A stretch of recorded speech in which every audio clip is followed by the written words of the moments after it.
काफी 30 मिनट देरी से आए, बारिश के कारण आपके बीच में आने में देरी हुई। आप यहाँ इंतजार करते रहे, इसके लिए मैं आपसे माफी चाहता हूँ। मैं आपसे अपने भारत देश के बारे में एक बहुत सीरियस प्रॉब्लम है उसके विश्लेषण के लिए आया हूँ और हम सब मिलकर उसका सोल्यूशन कर सकें, ऐसी आपसे एक अपेक्षा है। मैं आधा घंटे में मेरी बात करूँगा, फिर आप सब एक दूसरे से क्वेश्चन आंसर करेंगे। और जो प्रॉब्लम है जिसके बारे में मैं बात करने जा रहा हूँ वो अपने देश की बहुत गंभीर समस्या है और उसका समाधान जो है ना सरकार के पास नहीं है, इसलिए आपसे बात कर रहा हूँ। जिस प्रॉब्लम पे मैं आपसे चर्चा करने वाला हूँ ये प्रॉब्लम का भारत के पहले भी कई सारे नेताओं से बात करते हैं। हमारे देश में मिनिस्टर के लेवल पे जो पॉलिटिशियंस हैं, प्राइम मिनिस्टर के लेवल पे जो पॉलिटिशियंस हैं उनसे बात करते हैं, लेकिन वो कहते हैं कि हमारे पास इसका सोल्यूशन नहीं है, आपके पास है इसलिए आया। आप बोलेंगे कि प्रॉब्लम क्या है? प्रॉब्लम है कि अपने देश के ऊपर बहुत ज्यादा कर्ज हो गया, विदेशी कर्ज हो गया है हमारे देश के। इस समय भारत 40 लाख करोड़ रुपए के कर्जे में है। हमारा देश 40 लाख करोड़ रुपए का कर्जदार है। बहुत बड़ा सम है ये 40 लाख करोड़। इसको कभी कैलकुलेटर में लिखे ना तो कैलकुलेटर फेल हो जाता है। कैलकुलेटर में अधिकतम 12 अंक आते हैं और 40 लाख करोड़ लिखने में 14 अंक लगते हैं। 40 लिखना 40 0 0 0 0 0 0 12 बार लिखना पड़ता है। अब क्या समस्या है? ये जो कर्ज हमारे ऊपर हो गया है ये पिछले आजादी के 63 साल में हुआ। हम जब आजाद हुए थे 15 अगस्त 1947 को तो हमारे देश पर एक पैसे का भी कर्ज नहीं था। अब आजादी के 63 साल में ये कर्ज हो गया। हमने ये कर्ज ले रखा है अमेरिका से, जर्मनी से, जापान से, फ्रांस से, स्वीडन से, स्विट्जरलैंड से, डेनमार्क से, नॉर्वे से, ऐसे करीब 24 देशों से हमने ये कर्ज लिया हुआ है। आपके ऊपर सवाल आएगा ये कर्ज क्यों लिया हमने, जरूरत क्या थी? हुआ ये था कि जब हम आजाद हुए 15 अगस्त 47 को तो भारत के पास कुछ पैसे नहीं थे। आजादी के पहले हमारे पास जितने भी पैसे थे वो सब अंग्रेज यहाँ से ले गए, क्योंकि आप जानते हैं अंग्रेजों का शासन था। तो 1947 में भारत के पास जो भी थोड़ा बहुत धन था वो अंग्रेज ले गए। थोड़ा सा पैसा बचा था वो पाकिस्तान को देना पड़ा। आपको मालूम है भारत का बंटवारा हुआ, भारत से पाकिस्तान अलग हुआ, तो थोड़े पैसे बचे वो पाकिस्तान चले गए और काफी अंग्रेज ले गए, तो हमारे पास कुछ नहीं था। अब देश को तो आगे बढ़ाना था, विकास तो करना था, तो हमने कर्ज लिया और वो कर्ज से पहली पंचवार्षिक योजना बनी 1952 में। फिर उसके बाद क्या हुआ, दोबारा से कर्ज लिया 57, दूसरी पंचवार्षिक योजना बनी, फिर तीसरी बार लिया 62, तो तीसरी योजना बनी और ऐसे करते करते वो कर्ज बढ़ता गया। अभी वो हो गया है 40 लाख करोड़। ये भारत में जो भी थोड़ा बहुत हमें डेवलपमेंट दिखाई देता है, चंडीगढ़ में ऐसा है, सड़कें हैं, हाईवे पुल बने हैं, रेलवे लाइन है, हमारे देश में बड़े बड़े IITs बने हैं, बहुत सारे इंजीनियरिंग कॉलेज, मेडिकल कॉलेज, इसमें ज़्यादातर हमने कर्ज का इस्तेमाल किया है, लोगों को यूज किया है। अब समस्या क्या है? समस्या 3 है। पहला तो इसका हमें इंटरेस्ट पे करना पड़ता है हर साल, विदेशी कर्ज का ब्याज देना पड़ता है। तो वो प्रॉब्लम क्या आती है कि हमारी जो टोटल इनकम है देश की, उसका लगभग 50% उसके ब्याज में चला जाता है। जैसे मान लो मेरी 100 रुपए की आमदनी है घर की, तो 50 रुपए मुझे हर बार कर्ज के ब्याज में देने पड़ते हैं। तो देश की जो टोटल इनकम है उसका 50% ब्याज में चला जाता है और जो बचा हुआ 50% है वो हमारे देश के जो पॉलिटिशियंस हैं, ब्यूरोक्रेट्स हैं, पूरी जो हायरार्की है, इसको सैलरी देने में चला जाता है। तो नए डेवलपमेंट के लिए हमारे पास पैसे हमेशा कम पड़ते हैं। तो फिर हमें कर्ज लेना पड़ता है। ऐसा एक विशियस सर्कल में हो गया। अब एक और प्रॉब्लम आ गई है पूरे देश में कि जिन देशों ने हमको कर्ज दिया है वो देश अभी हमारे ऊपर कई तरह की कंडीशंस लगा है। जैसे अमेरिका है, जैसे कनाडा है, उन्होंने हमारे ऊपर कुछ कंडीशंस लगा दी है और उनको फॉलो करना हमारी मजबूरी हो गई है। जो 24 देश है ना, इनका एक ग्रुप है, उसको OECD कहते हैं। OECD कंट्रीज का हमारे ऊपर कर्ज है और उन्होंने हमारे ऊपर कुछ कंडीशंस लगा दी। उनका पहला कंडीशन है कि भारत का जो रुपया है उसको कमजोर करो, अमेरिका के डॉलर को मजबूत करना भारत में। तो इस समय हमारे देश का 46-47 रुपीज अमेरिका के $1 के बराबर है। एक्चुअली अगर हम कैलकुलेट करें ना तो डॉलर और रुपये में इतनी अंतर नहीं, लेकिन चूंकि हम OECD कंट्रीज के प्रेशर में हैं इसलिए हमारा रुपया बहुत कमजोर है। 46 रुपए में $1 आता, 46 रुपीज पर डॉलर। जब हम आजाद हुए थे तब हमारा ₹1 और $1 बराबर में था। अब 46 रुपीज $1 हो गया। इसका मतलब क्या हुआ? रुपए की कीमत 46 टाइम्स कम हो गई। और रुपए की कीमत अगर 46 टाइम्स कम हो गई तो रुपए की परचेजिंग कैपेसिटी 46 टाइम्स कम हो गई। रुपए से कुछ हम खरीदें वो 46 गुना महंगा हो गया। आप महसूस करते हैं महंगाई बहुत है अपने देश में, और आज 5 जुलाई को सारा देश बंद है महंगाई के लिए।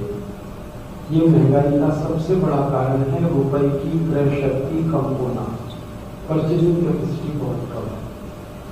और रुपए की क्रय शक्ति कम होने का माने है रुपए से हम जो चीजें खरीदते हैं। ऐसे समझाता, जब हम आजाद हुए ना तो ₹1 में जितनी चीज हम खरीद सकते थे आज उतनी ही चीज को खरीदने के लिए ₹46 लगते सेम।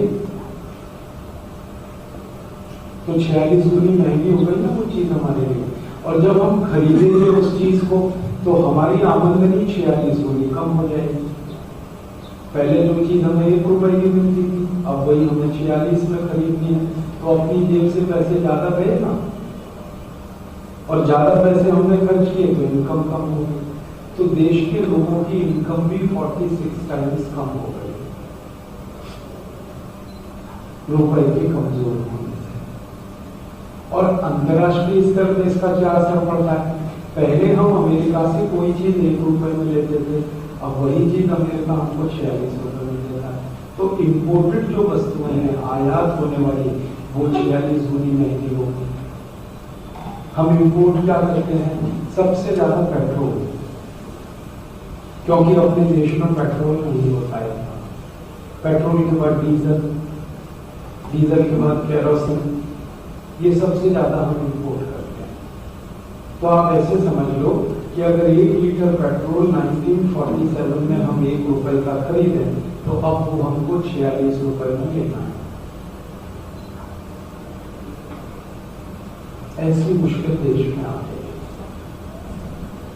और ये प्रॉब्लम आ गई है कि हमने जो कर्ज लिया था पहली बार अमेरिका से 52 में, तभी रुपया और डॉलर बराबर था, ठीक है। अब डॉलर 46 गुना ज्यादा ताकतवर है, तो हमें जो कर्जे का ब्याज देना पड़ता है वो 46 गुना ज्यादा देना पड़ता है, 46 टाइम्स ज्यादा पेमेंट करना पड़ता है। उसकी वजह से सरकार पे बहुत प्रेशर है, बहुत प्रेशर। तो क्या करती है सरकार? थोड़ा भी प्रेशर ज्यादा होता है तो फट से और कर्ज ले लेती है हमारी सरकार। तो कर्ज बढ़ता ही जा रहा है, कम नहीं हो रहा। अब एक दूसरी कंडीशन है हमारे ऊपर, जिन देशों ने हमको कर्ज दिया है उन्होंने एक कंडीशन अभी लगाई है कि भारत में OECD कंट्रीज की कंपनीज को ज्यादा से ज्यादा परमिशन मिले व्यापार करने की। माने अमेरिका है, जर्मनी, जापान, इन देशों की कंपनियों को भारत में बिजनेस करने के लिए ज्यादा से ज्यादा आने दो, ये उनकी दूसरी कंडीशन है OECD। तो उनकी कंपनीज हमारे यहाँ आ गई, Pepsi Cola, Coca Cola, Johnson and Johnson, Procter and Gamble, Reckitt and Colman, Ciba Geigy, Sandoz, Pfizer, hex, टेलीली, ऐसी 5000 कंपनियां आई हैं। अब वो यहाँ बिजनेस कर रहे हैं, तो वो कुछ प्रोडक्ट्स बेच रहे हैं हमारे देश में, और उनके प्रोडक्ट्स हम लोग खरीदते हैं क्योंकि वो टेलीविजन में एडवर्टीजमेंट बहुत करते हैं। तो हम जब उनके प्रोडक्ट्स खरीद लेते हैं तो हमारा जो पैसा है वो विदेशी कंपनियों के पास चला जाता है, और विदेशी कंपनी को उसमें जितना प्रॉफिट है वो सब भारत से बाहर ले जाते हैं अपने देश में। जैसे हमने पेप्सी कोला खरीदा तो एक बॉटल आती है लगभग 10-12 रुपए, लेकिन वो बॉटल जो है ना पेप्सी कोला की, वो बनती है 70 पैसे, उसका जो कॉस्ट ऑफ प्रोडक्शन है वो 70 पैसा है। अब वो 70 पैसे की बॉटल हमको बेचते हैं मान लो 10 रुपए में, कभी कभी 12 रुपए की देते हैं, हम 10 मान के चले तो उनको 9 रुपए 30 पैसे प्रॉफिट है, जिसको वो ग्रॉस प्रॉफिट कहते हैं। फिर उसमें वो टैक्स देते हैं, लगभग 1 रुपए टैक्स देते हैं हमारी सरकार को, 8 रुपए 30 पैसे बचता है उनको। फिर 30 पैसे को एडवर्टीजमेंट में खर्च करते हैं जो टेलीविजन में आता है, तो उनको नेट प्रॉफिट 8 रुपए होता है। तो जब हम एक बॉटल पेप्सी खरीदते हैं तो भारत का 8 रुपए अमेरिका चला जाता है। 2 बॉटल खरीदें 16 रुपए चला जाता है, 3 बॉटल खरीदें 24 रुपए चला जाता है। एक बार मैंने कैलकुलेट किया, एक साल में भारत के लोग 700 करोड़ बॉटल खरीदते हैं पेप्सी को, 700 करोड़। हमारी आबादी है 120 करोड़ और हम पेप्सी कोक की बॉटल पीते हैं 700 करोड़। अब आप कैलकुलेट करो, एक बॉटल अगर हम उनकी पी रहे हैं तो 8 रुपए हमारा अमेरिका जा रहा है, तो 700 करोड़ बॉटल में एक साल में 5600 करोड़ रुपए हमारा अमेरिका चला गया। अभी और प्रॉब्लम हो गई है कि पहले तो हम इंटरेस्ट पेमेंट कर रहे थे, उसमें पैसे जा रहे थे, अब विदेशी कंपनियां आ गई, उनके प्रोडक्ट खरीद रहे हैं, इसमें भी पैसे जा रहे हैं हमारे पास। और मैंने आपको थोड़ी देर पहले कहा कि पेप्सी कोला, कोका कोला, ऐसी 5000 कंपनियां हैं, वो एक साल में करीब 2.5 से 3 लाख करोड़ रुपए यहाँ से ले जाते हैं। हर साल कर्जे के ब्याज में हमें 3.5 लाख करोड़ देना पड़ता है। फिर ये पेप्सी कोक जैसी कंपनी और वो करीब 2.5-3 लाख करोड़ ले जाते हैं, माने हर साल करीब हमारा 6 लाख करोड़ रुपए का लॉस हो रहा है। और ये लॉस हमारा है, सबका है, क्योंकि देश का लॉस है तो हमारा लॉस है। अब इस लॉस को पूरा करने के लिए सरकार क्या करती है? सरकार हमारे ऊपर टैक्स लगाती है ताकि ये लॉस पूरा हो, और टैक्स लगा के सरकार जो इनकम करती है उससे चीजें और महंगी हो जाती है, तो और महंगाई होती है। अल्टीमेटली सारा नुकसान लोगों का होता है। ये बहुत सीरियस प्रॉब्लम अपने देश में आ गई। अब इसका सोल्यूशन क्या? तो मैंने बहुत सारे पॉलिटिशियन से बात किया था। हमारे देश में एक राष्ट्रपति थे डॉक्टर APJ अब्दुल कलाम, उनसे मैंने बहुत बात किया इस सीरियस प्रॉब्लम में, क्योंकि वो भारत में एक अकेले ऐसे प्रेसिडेंट थे जो सेंसिटिव थे और इंटेलिजेंट थे। हमारे देश में लोग या तो इंटेलिजेंट होते हैं या तो सेंसिटिव होते हैं, दोनों होना बहुत मुश्किल है, इंटेलिजेंट भी हो और सेंसिटिव भी हो। पॉलिटिशियंस को ज्यादा इंटेलिजेंट होते हैं और सेंसिटिव तो बिल्कुल नहीं होते। लेकिन अब्दुल कलाम एक एक्सेप्शन थे, क्योंकि वो एक साइंटिस्ट थे, इसलिए उनमें सेंसिटिविटी भी थी और इंटेलिजेंसी थी। उनसे मैंने एक बार इस पर डिस्कशन किया कि ये तो बहुत बड़ी प्रॉब्लम है। तो उन्होंने कहा हाँ प्रॉब्लम तो है। तो मैंने कहा इसका कोई सोल्यूशन आप ढूंढिए, आप तो राष्ट्रपति हैं देश के। तो उन्होंने कहा मैं क्या कर सकता हूँ, तुम बताओ। मैंने कहा आपके पास 2-3 मैं सुझाव देता हूँ, कोई भी आप उसको फॉलो करिए, ये प्रॉब्लम सॉल्व करना है। तो उनका बताओ क्या करना? मैंने कहा पहला ये करना कि ये जो कर्ज हम ले रहे हैं इसलिए हमें इंटरेस्ट पे करना पड़ रहा है, तो सबसे पहला काम तो हम कर्ज लेना बंद कर दें इमीडिएट। उनका ठीक है। फिर मैंने कहा दूसरा काम कि जो कर्ज हमने ले रखा है इसका हम रिपेमेंट कर दें। ठीक है, तो आदि प्रॉब्लम सॉल्व। नया कर्ज लेंगे नहीं और पुराना जो ले रखा है इसका रिपेमेंट कर दें। फिर उनका ठीक है। फिर तीसरा उन्होंने कहा था, मैंने कहा तीसरा ये रास्ता है कि इन दोनों काम को करने के बाद जो छोटी छोटी चीजें हैं उनको हम फिर सॉल्व कर लेंगे। तो उनका मैं क्या करूं? मैंने कहा आप सरकार के जो अधिकारी हैं उनकी एक मीटिंग बुला, कैबिनेट सेक्रेटरी को कहो वो सबकी मीटिंग बुलाएगा। उनका ठीक है। तो उन्होंने कहा तुम तो उस मीटिंग में नहीं आ सकते। मैंने कहा मैं नहीं आ सकता, लेकिन मैं आपको एजेंडा बना के दे रहा हूँ, आप इस मीटिंग में उसको रखो। तो प्रेसिडेंट ने मीटिंग बुलाई, तो सभी सेक्रेटरी, कुछ मिनिस्टर्स भी आए, कुछ एमपीज आए, और उनके सामने उन्होंने कहा कि भारत को कर्ज नहीं लेना चाहिए। तो सब लोगों ने कहा बात तो सही है, नहीं लेना चाहिए, लेकिन खर्चा कैसे चलेगा? कर्ज हम ना लें, ठीक है। तो एक चीफ सेक्रेटरी ने कहा कि हम तो अगर विदेशी कर्ज नहीं लेंगे तो हमारे को सैलरी देने के लिए भी पैसे नहीं। जो सरकार के कर्मचारी काम कर रहे हैं उनको सैलरी देने का भी पैसा नहीं, तो हम तो ये नहीं कर पाएंगे कर्ज ना। तो डॉक्टर अब्दुल कलाम ने कहा कि कोई दूसरा रास्ता निकालो, इनकम बढ़ाओ देश की। तो उनका वो रास्ता हमारे पास नहीं है। सरकार की इनकम तो बहुत कम है, खर्चा तो बहुत ज्यादा है, और ऐसा कोई रास्ता नहीं है कि हम इनकम बढ़ा सकें। खर्चे बढ़ते रहते हैं सरकार। तो वो मीटिंग फेल हो गई। फिर डॉक्टर कलाम से मैं मिला, मैंने कहा क्या हुआ? तो उनका मीटिंग में कुछ नहीं हुआ। सेक्रेटरीज ने कहा कि हम विदेशी कर्ज लेना बंद नहीं कर सकते क्योंकि हमारे पास पैसे की बहुत कमी है, हम तो सैलरी भी नहीं दे पाएंगे अगर कर्ज ना लें तो डॉक्टर कलाम ने कहा अब दूसरा कोई आइडिया निकालो। मैंने कहा दूसरा एक आइडिया है कि भारत के लोगों से आप अपील करो कि देश के कर्ज को चुकाएं। कहने लगे कैसे? मैंने कहा हर आदमी से कहो 20,000 रुपए दे दे, हर आदमी इस देश में 20,000 रुपए दे दे, तो कुल जो फंड इकट्ठा होगा उससे हम लोन को रिपे कर सकते हैं। तो डॉक्टर कलाम ने फिर दूसरी मीटिंग बुलाई और सभी को कहा 20,000 रुपए दे दो। तो किसी ने कहा हाँ देंगे, किसी ने कहा नहीं देंगे, ऐसा उसमें हो गया। लेकिन डॉक्टर कलाम ने सबसे पहले अपनी जेब से निकाल के दिया कि ये मेरा पैसा हम करके दे रहा हूं।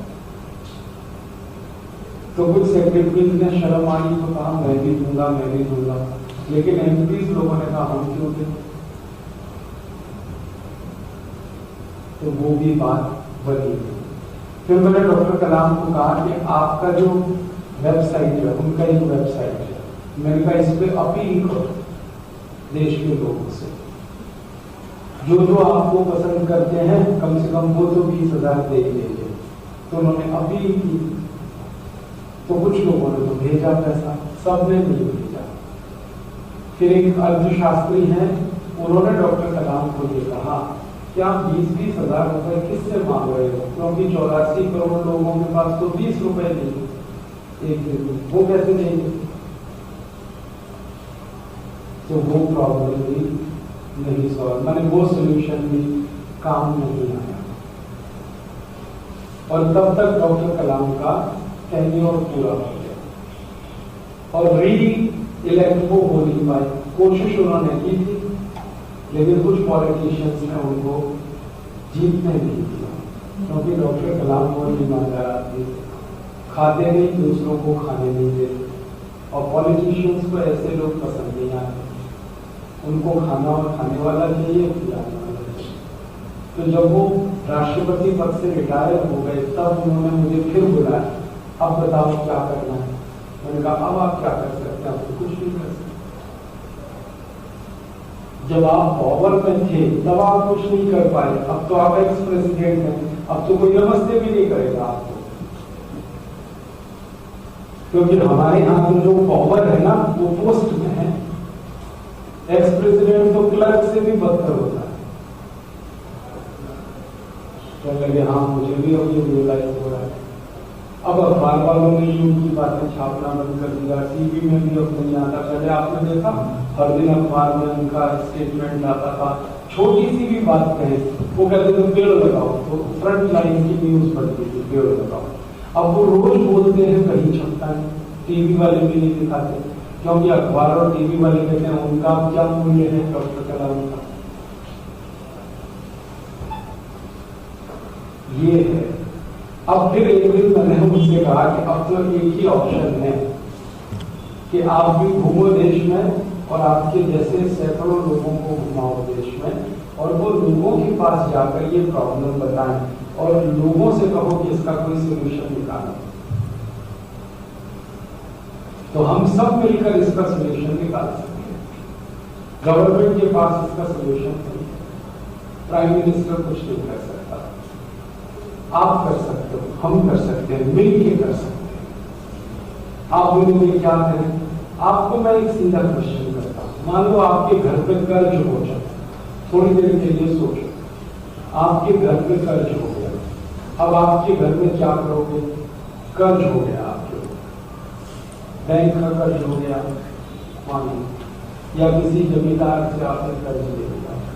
तो जब किसी घर पे कर्ज बढ़ जाता है तो घर के लोग क्या करते हैं?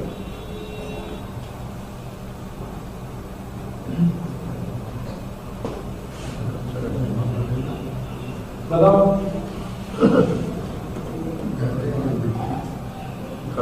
आपको समझ में नहीं आ रहा? ये लोग तो पीछे वाले बोल रहे हैं, आप बताओ। आपके घर पे कर्ज बढ़ गया तो आप क्या करोगे?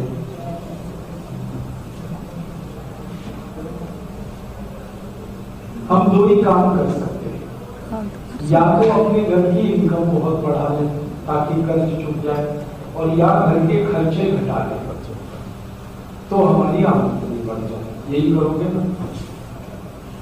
तो अब देश के ऊपर बहुत कर्ज है तो क्या करें? या तो देश की इनकम बहुत बढ़ा लें तो हम कर्ज को रिपेयर करें, और या देश के खर्चे बहुत कम कर दें तो हमारी इनकम बढ़ेगी। खर्चा जितना कम होता है आमदनी उतनी ही बढ़ती है। ठीक है? अब आप तो कहोगे हम तो विद्यार्थी हैं, हम इनकम कैसे बढ़ा सकते हैं देश में? क्योंकि आप तो कुछ नौकरी करते नहीं, आप तो इंडस्ट्री चलाते नहीं, बिजनेस कुछ करते नहीं, तो आपसे इनकम बढ़ाने की अपेक्षा तो मैं नहीं करूंगा, लेकिन इतना जरूर कर सकता हूं कि आप खर्चा घटा सकते हैं। जो हम खर्च करते हैं ना रोज अपनी जिंदगी में, इसको अगर हम कम कर लें तो ये बहुत बड़ा आपका देश के लिए सहयोग होगा। हम खर्चा तो कोई भी घटा सकते हैं, तो देश के सारे विद्यार्थी मिलकर अगर अपना खर्चा घटा लें तो अल्टीमेटली देश का खर्चा घटेगा। हमारी एक फैमिली है, मान लो उसका एक महीने का खर्चा 20,000 होता है, 25,000। अब अगर हम एक फैमिली का खर्चा 20,000 से 15,000 कर दें तो 5,000 रुपए पर फैमिली हमने खर्चा बचाया, और देश में 21 करोड़ फैमिलीज हैं। अगर ऐसा ही वो करें तो बहुत बड़ी रकम हम देश के लिए जनरेट कर सकते हैं। और मान लो हम हमारी फैमिली का खर्चा 20,000 से 10,000 कर दें तो और ज्यादा हम देश के लिए मदद कर सकते हैं। हमारा जैसे छोटा घर है वैसे छोटे छोटे घरों से मिलकर ये देश एक बड़ा घर है, तो छोटे घर में जो कुछ होगा वो बड़े बड़े घर को रिफ्लेक्ट करेगा, वहां उसका असर है। तो आप सब विद्यार्थियों को मैं ये कहने आया कि आप अपने देश के लिए अपना खर्चा घटा दें। ठीक है? तो आप बोलोगे कि खर्चा कैसे घटाएं? महात्मा गांधी ने एक सूत्र दिया हमको खर्चा घटाने के लिए। गांधी जी कहते थे सिंपल लिविंग हाई थिंकिंग। हमारी जिंदगी को सरल कर लें, सोचने में हम ऊंचे से ऊंचे रहें, और खर्चे में नीचे से नीचे गए। तो गांधी जी ने ये करके दिखाया था। वो तो बैरिस्टर आदमी थे, उन्होंने अपना खर्चा घटाया, टाई लगाना बंद किया, कोट पहनना बंद किया, पैंट पहनना बंद किया, और सब छोड़ते छोड़ते खाली एक लंगोटी पहनना शुरू किया। तो सारे देश ने उनको फॉलो किया। और उस जमाने में गांधी जी ने लोगों का खर्चा घटा के जो आमदनी बढ़ी, उस पैसे का इस्तेमाल अंग्रेजों को भगाने के लिए किया। वही गांधी सूत्र हमें मदद करेगा। हम हमारे जीवन को थोड़ा सरल करें, फालतू खर्चे कम करें, तो हमारा जीवन बहुत अच्छा हो सकता है। अब आप बोलोगे कहां से कम करें खर्चे की शुरुआत कहां से करें? तो मैं आपको बताता हूँ, कुछ ऐसी चीजें हम रोज अपने जीवन में खरीदते हैं जिनकी जरूरत नहीं है, वो खरीदना बंद करें, तो उससे हमारे पैसे बचेंगे। और आपके पैसे बचेंगे तो आप क्या करोगे? या तो बैंक में डिपॉजिट करोगे। बैंक क्या करेगा? वो पैसा भारत के लोगों को लोन में देगा, तो उससे इंडस्ट्री लगेगी। इंडस्ट्री लगेगी तो क्या होगा? इनकम ज्यादा आएगी, तो देश की इनकम भी बढ़ जाएगी। हमारे बचत के पैसे हम जब बैंक में जमा करते हैं, बैंक वाले वही पैसा उद्योगपतियों को कर्ज में देते हैं, उसी पैसे से प्रोडक्शन होता है, फिर बाजार में वस्तुएं बिकती हैं, फिर उससे आमदनी होती है, और वो आमदनी देश की आमदनी बनती है। तो आपसे मेरी रिक्वेस्ट है कि आप आज से अपने खर्चे कम करें। तो आप बोलोगे शुरू कहाँ से करें? सबसे पहला खर्चा कम करो, पेप्सी कोका कोला मत पियो, इसमें हमारा बहुत खर्च होता है। भारत का ये जो इलाका है ना, पंजाब, हरियाणा और चंडीगढ़, यहाँ सबसे ज्यादा पेप्सी कोक मिलता है। पर कैपिटा 7 to 10 बॉटल्स का कंजम्पशन है इस एरिया में, सबसे ज्यादा। और भारत सरकार का कहना है कि सबसे ज्यादा पेप्सी कोक पीते स्टूडेंट्स, विद्यार्थी, आप जैसे लोग। तो अगर हम पेप्सी को पीना बंद करें और दूसरे अपने सहयोगी विद्यार्थियों को ये कहें आप भी मत पियो, तो बहुत बड़ा काम शुरू होगा। एक बॉटल अगर हमने कम पिया तो देश का 8 रुपए बचेगा, 2 बॉटल कम पिया 16 रुपए बचेगा, 3 बॉटल कम पिया 24 बचेगा, और सबने बंद कर दिया पेप्सी को, तो हर साल हमारा करीब करीब 8 से 10 हजार करोड़ रुपए बचेगा। एक प्रोडक्ट हमने छोड़ा, 10,000 करोड़ रुपए देश को फायदा होगा। समझ में आया? और अगर हम पेप्सी को ना भी पिए तो भी लाइफ तो चलने वाली है, क्योंकि पेप्सी कोक का हमारे पास ऑल्टरनेट है, हम पानी पी सकते हैं, ठीक है। और अगर किसी को सॉफ्ट ड्रिंक ही पीना है तो नींबू की शिकंजी बनाना पड़ सकता है। पानी ले लें, उसमें नींबू निचोड़े, थोड़ा गुड़ मिला के पी लें, सॉफ्ट ड्रिंक हो गया। या तो हम पेप्सी को छोड़कर गन्ने का रस पी सकते हैं, मौसमी का रस पी सकते हैं, संतरे का रस पी सकते हैं। अब कई लोगों को मैं ये कहता हूं तो वो मुझे क्रॉस क्वेश्चन करते हैं, वो कहते हैं जी पेप्सी कोला तो हम जरूर पिएंगे, क्यों पिएंगे? आमिर खान कहता है इसलिए। आमिर खान कहता है ना, ठंडा मतलब कोका कोला। तो बहुत लोगों के लिए आमिर खान हीरो है, रोल मॉडल है, वो पीते हैं इसलिए आमिर खान कहता है। ऐसे ही सलमान खान कहता है, कभी शाहरुख खान कहता है, कभी तेंदुलकर भी कहता है, कभी राहुल द्रविड़ भी कहता है। ये सब जो सिनेमा और क्रिकेट के लोग हैं ना, ये बहुत कहते हैं पेप्सी पियो, कोका कोला पियो, सिर उठा के पियो, सिर झुका के पियो। कोई अक्षय कुमार है, पता नहीं अक्षय कुमार, वो बहुत चिल्लाता है हम सब पियो, सिर उठा के पियो। एक बार मैंने क्या किया, ये जो अक्षय कुमार, आमिर खान, तेंदुलकर, इन सब के ईमेल एड्रेस कलेक्ट किया और सबको मैंने एक ईमेल किया और उसमें उनसे ये पूछा कि ये आप एडवर्टीजमेंट क्यों कर रहे हो पेप्सी का, कोक का, थम्स का, आपको क्या मिल रहा है इससे? तब उन्होंने कहा पैसे मिल रहा है। तो आमिर खान ने थोड़ा जवाब दिया था ठीक से। उसने कहा कि मैं एक फिल्म बनाता हूँ तो 1 साल लगता है, उसमें मुझे 4 करोड़ रुपए मिलते, लेकिन ये ठंडा मतलब कोका कोला बोलने में 8 करोड़ रुपए मिलता है। तो उसने कहा कि मुझे पैसे मिलते हैं इसलिए मैं ये एडवर्टीजमेंट कर रहा हूँ। फिर मैंने उसको पूछा आप पीते हो इसको कोका कोला? तो उसने कहा पीता तो नहीं, एडवर्टीजमेंट करता। मैं पूछा क्यों नहीं पीते? तो उसने कहा मेरा डॉक्टर मना करता है। मैं बोला आपके डॉक्टर का जरा नाम पता बताओ, ऐसा कौन डॉक्टर है जो पेप्सी पीने से मना करता है? तो उसने नाम पता दिया, उसका एक डॉक्टर है मुंबई में लीलावती हॉस्पिटल। मैंने उस डॉक्टर को कांटेक्ट किया कि आप ऐसा बोलते हो आमिर खान को?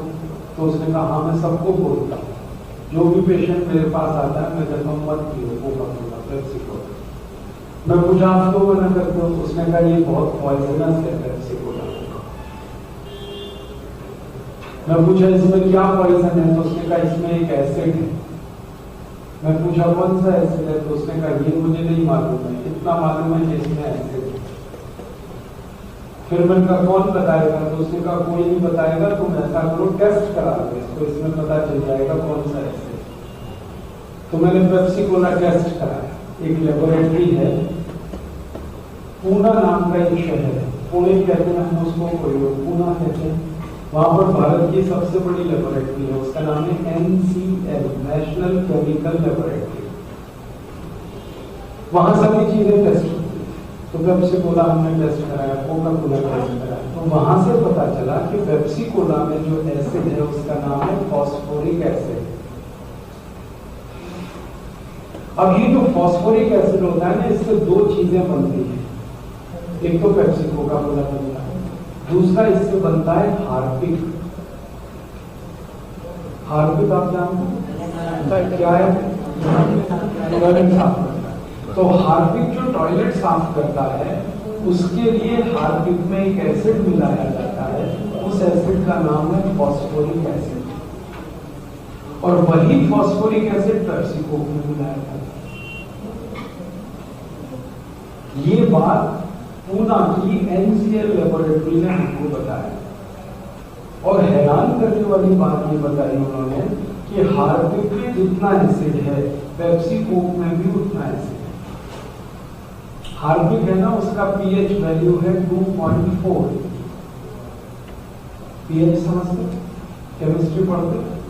तो हार्पिक का pH है 2.4 और पेप्सी कोला का भी pH है 2.4। मैंने हार्पिक और पेप्सी की क्वालिटी बराबर है। जब ये रिपोर्ट मेरे हाथ में आई तो सबसे पहले मैंने मेरे घर में एक एक्सपेरिमेंट किया। मेरी माँ को कहा कि हम पेप्सी कोला से टॉयलेट साफ करके देखें। तो मेरी माँ ने कहा तेरा दिमाग खराब है। मैंने कहा नहीं, हमें ये देखना है कि इसका एसिडिटी कितना स्ट्रॉन्ग है। तो मेरी माँ को मना लिया मैंने। फिर 1 महीने तक हमने घर का टॉयलेट साफ नहीं किया, वो बहुत गंदा हो गया, एकदम पीला पीला कचरा जमा हो गया।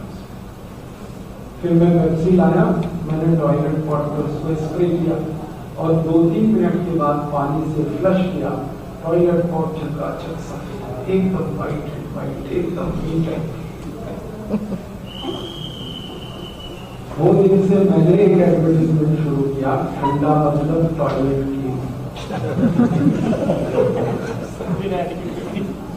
और ये एक्सपेरिमेंट मैंने 10 साल पहले किया और संयोग से उसी समय पूज्य स्वामी रामदेव जी से मेरी दोस्ती हुई थी 10 साल पहले। तो मैंने स्वामी जी को करके दिखाया।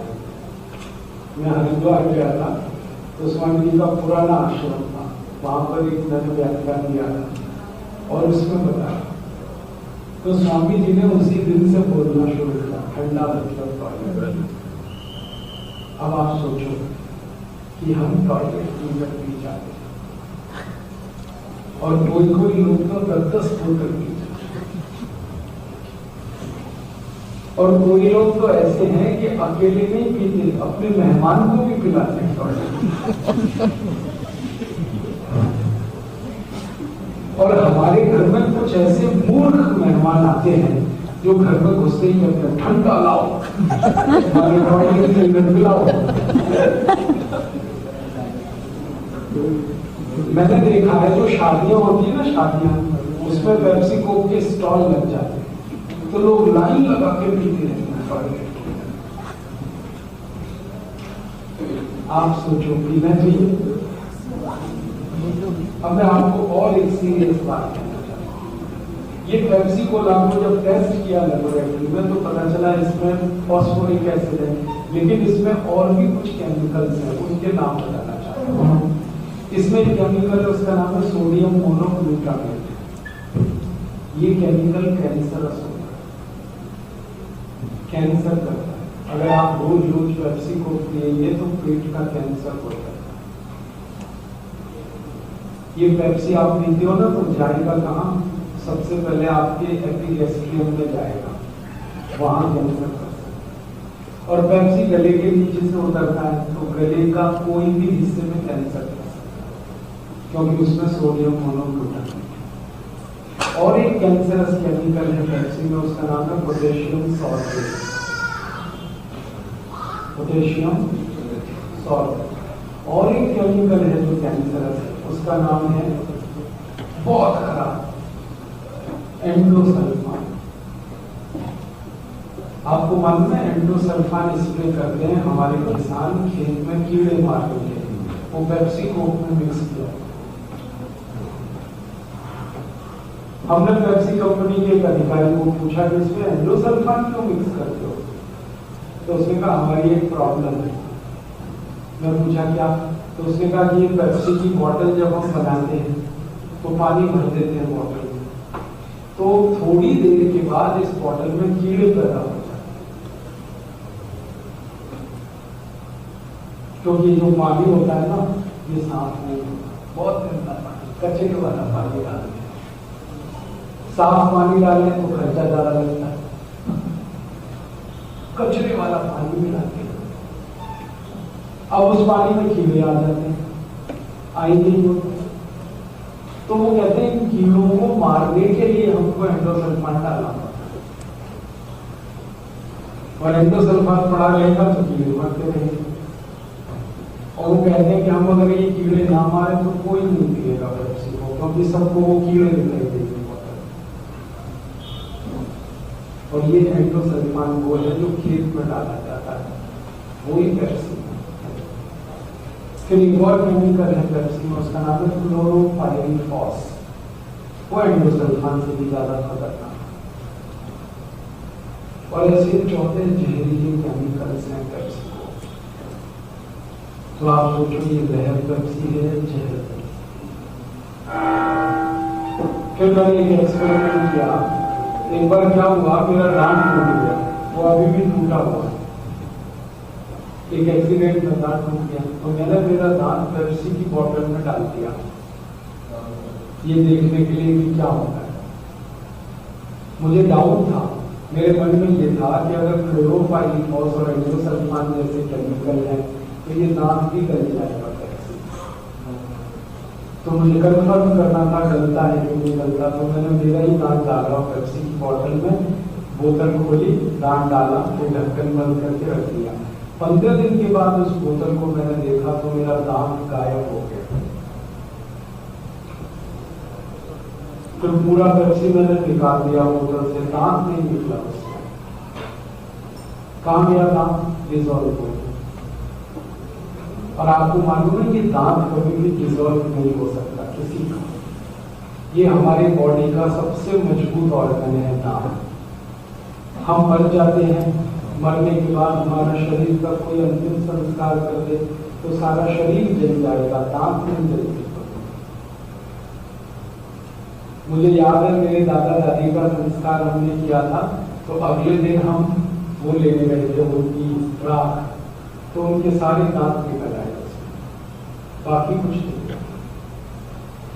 और किसी व्यक्ति को जमीन में खड्डा खोद के गाड़ दें तो भी 10 साल बाद दांत ही निकलते हैं, बाकी कुछ नहीं। ये दांत कभी मरते नहीं, लेकिन पेप्सी कोक में डालने को डिजॉल्व होता है, मर जाते हैं।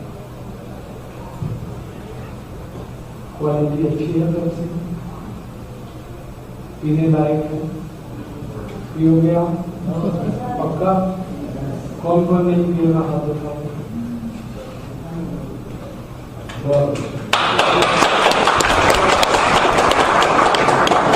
अच्छा, अब मैं आपसे एक बात कहूंगा, आप तो नहीं पियोगे पेप्सी को, अगर आपके मम्मी पापा पिएंगे तो मना करेंगे। उनको बताओ, समझाओ, उनको दो बातें समझाना। पहला कि इसमें तो टॉयलेट क्लीनर वाला एसिड है और उसका नाम याद रखना, फॉस्फोरिक एसिड। फिर दूसरा कहना कि इसमें दांत गलाने वाली भी केमिकल है, एंडोसल्फान क्लोरोपाइरिफॉस। और कहना इसमें कैंसर करने वाले केमिकल है, सोडियम मोनोग्लूटामेट और पोटेशियम सॉल्फेट। ये बता दोगे?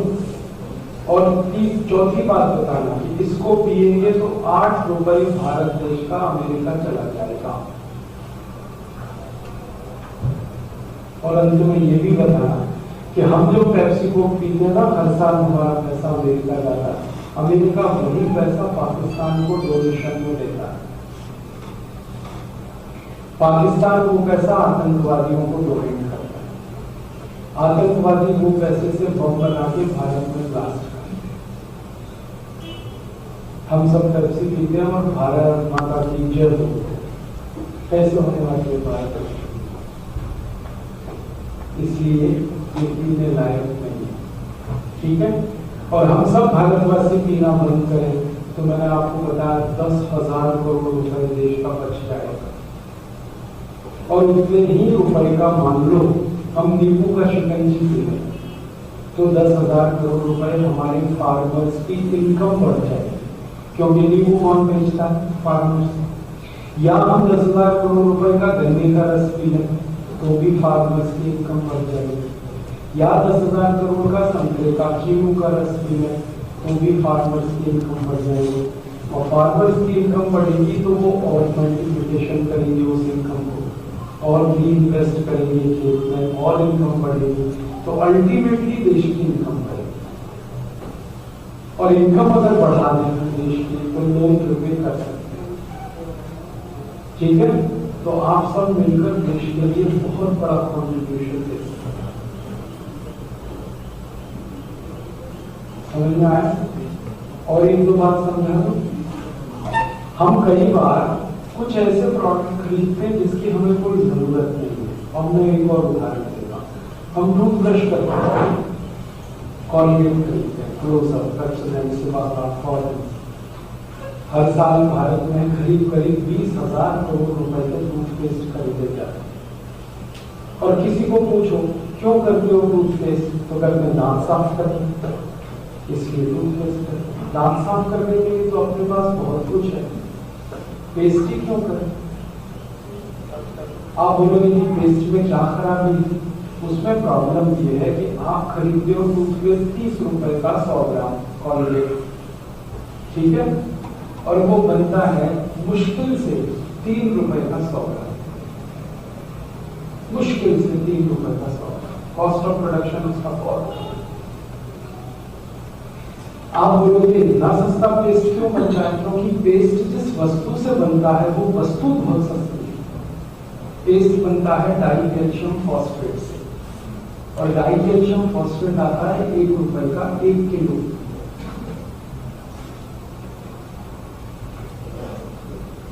और उससे बनता है कॉलगेट जो बिकता है 300 रुपए का 1 किलो। कॉलगेट 30 रुपए का 100 ग्राम है कि नहीं? तो 1 किलो कितने का हुआ? 300 रुपए का।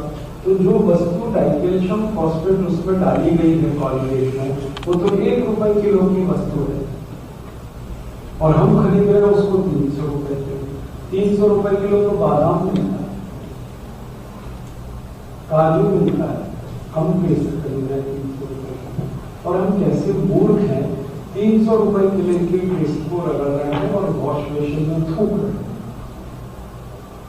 थूकते ही तो है, खाते तो नहीं ना। अब 300 रुपए किलो की चीज को थूक रहे हैं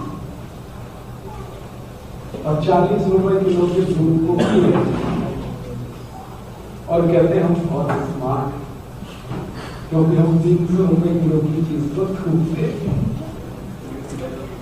बहुत लोगों से मैं कहता हूँ आप और ज्यादा स्मार्ट बनो, तो कहते हैं क्या करें, मैं कहता हूँ ये पेस्ट को थूकते क्यों हो, खा लो। 300 रुपए किलो है, गाय के घी के बराबर है। गाय का घी रोटी में लगा के खाते हैं 300 रुपए किलो, तो पेस्ट क्यों थूक रहे हो, ये भी खा लो। फिर मैंने एक दिन सोचा कि ये पेस्ट में जो डाइकेल्शियम फॉस्फेट है, इसको पता करो कैसे बनता है, इतना सस्ता कैसे आ सकता है, 1 रुपए किलो, ये तो नमक से भी सस्ता है। तब पता चला कि डाइकेल्शियम फॉस्फेट बनता है मरे हुए जानवरों की हड्डियों से। और मरे हुए जानवरों की हड्डियां भारत में बहुत सस्ती मिलती है, क्योंकि यहाँ जानवर हर दिन बनते हैं, हर रोज इस देश में करोड़ों जानवरों को कत्ल किया जाता है। अपने भारत में 36,000 स्लॉटर हाउसेज हैं, कत्लखाने।